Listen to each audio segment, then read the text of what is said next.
كرات البسبوسة وصفة مبتكرة رائعة جدا بمكونات سهلة وبسيطة. نبدأ في المكونات. عندنا بيضة بحرارة المطبخ. المكونات بفنجان الشاهي أو كوب الشاهي الصغير، رشة ملح لتعديل الحلا، وكوب من الشاهي لزيت نباتي أو زبدة مذابة، وبنفس الكوب نضيفه زبادي أو لبن، بنفس الكوب نضيفه كوب من جوز الهند. مع كل إضافة للمكونات نخلط الخليط بدون مخفق ولا ست بيت ولا فود بريسر ولا أي خلاط كهربائي باليد. وصفة سهلة وبسيطة. ظرف من الفانيليا ونخلط.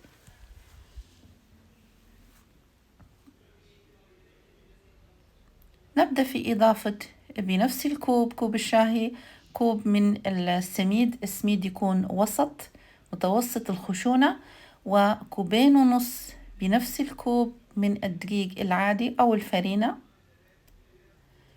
وصفة سهلة وبسيطة. وآخر إضافة هي ملعقة بيكنج بودر، ملعقة صغيرة بس تكون مليانة. نخلط المكونات بشكل جيد.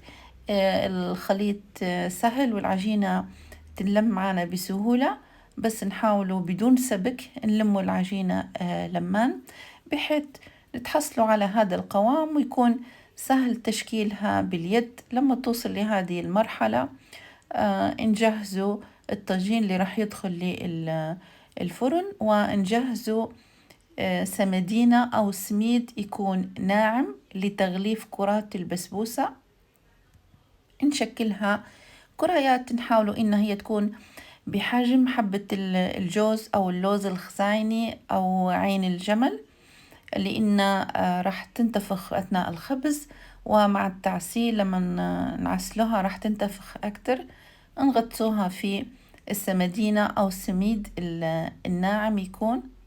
نغلف الكرات بهذه الكيفية، نرتبها في الطاجين، ندخلها للفرن من فوق وتحت على درجة حرارة 160 إلى أن تصبح تاخذ لون أشقر ذهبي. نجهز الشربات، شربات خفيفة. عندي كوبين من السكر، ممكن ننقص الحلا، كوب ونص من السكر وكوبين من الماء مع قطرات من الليمون. نغليهم لمدة 25 دقيقة. في النهاية نضيف لهم ملعقتين من العسل وملعقة من السمن.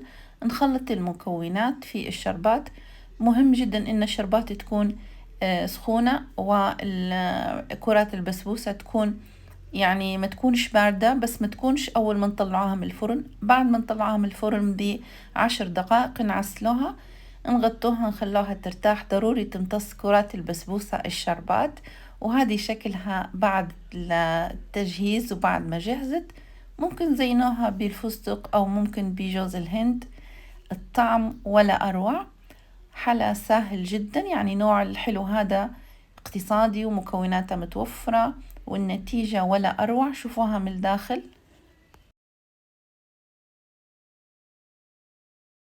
اللون جميل جدا، لونها ذهبي ومن الداخل هشة. وطبعا جربتها إلى تاني يوم. دائما الوصفات نجربهم حتى في تاني يوم، نفس القوام ونفس الطعم.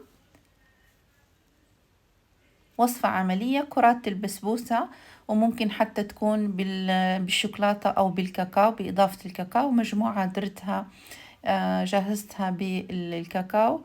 وصفة إن شاء الله تعجبكم وتجربوها، ومن توا بالصحة عليكم.